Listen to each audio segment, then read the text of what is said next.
But what I wanted to talk about today is what makes a good commuter bike. And by commuter bike, I mean freeways. I mean going to work and back every day on the freeway. I guess you could commute like on the street, but when I hear someone talk about, like, they're like, I commute to work and back every day, you know, like when I hear someone say that, I always think about hopping on the freeway and doing like 75 miles an hour plus the whole way to work and then the whole way home. Splitting lanes, you know, like just freeway traffic. That's what I think about. So I wanted to talk about, in my opinion, what's a good commuter bike. And there's two bikes that I have that I like commuting on. And that's my Duke 690 here and the RC8.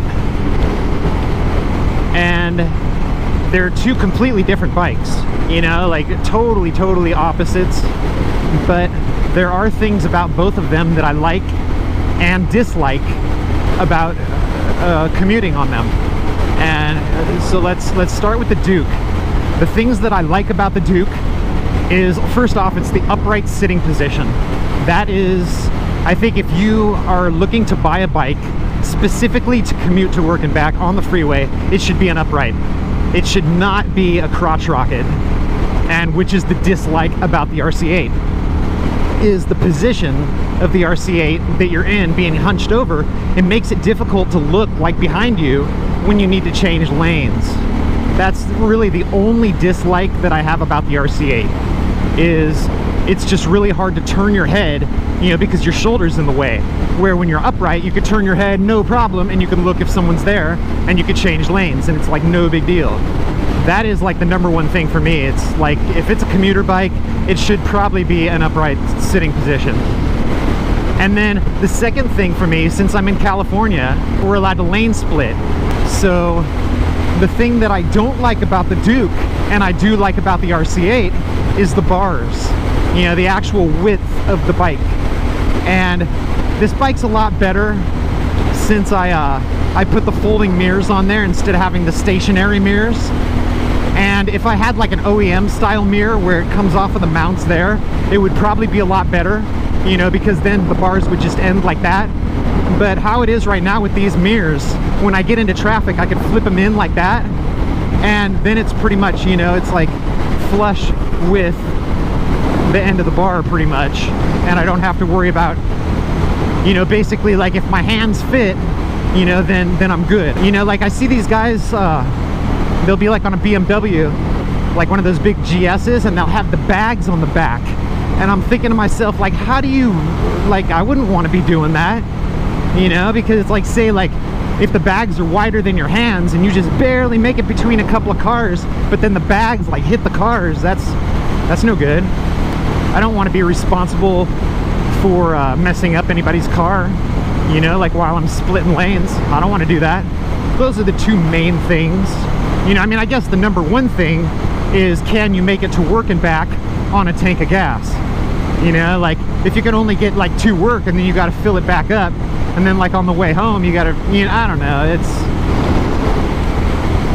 that to me would be number one, I guess, is you got to be able to make it to work and back on a tank.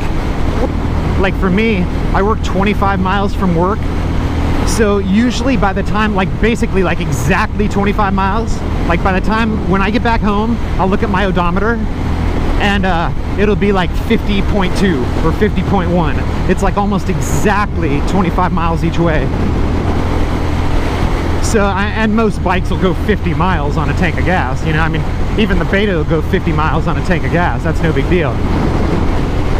But the only reason I didn't want to ride the Beta, and why I would consider that not to be a good commuter bike, because it actually would be a very good commuter bike, in my opinion, because it's got the upright sitting position, and it's got pretty narrow bars, and the mirrors I have, I put way in there.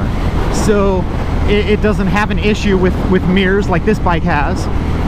And so like that would, you know, the sitting position and the mirror thing, the handlebar width would be awesome. But the seat on that bike is so like bad that I wouldn't dare take it to work and back. There's no way I could sit down on that thing for 25 miles. You know, like I'd have to be like standing up on the freeway. By the time I got to work, I'd be so monkey butted out, it wouldn't be good.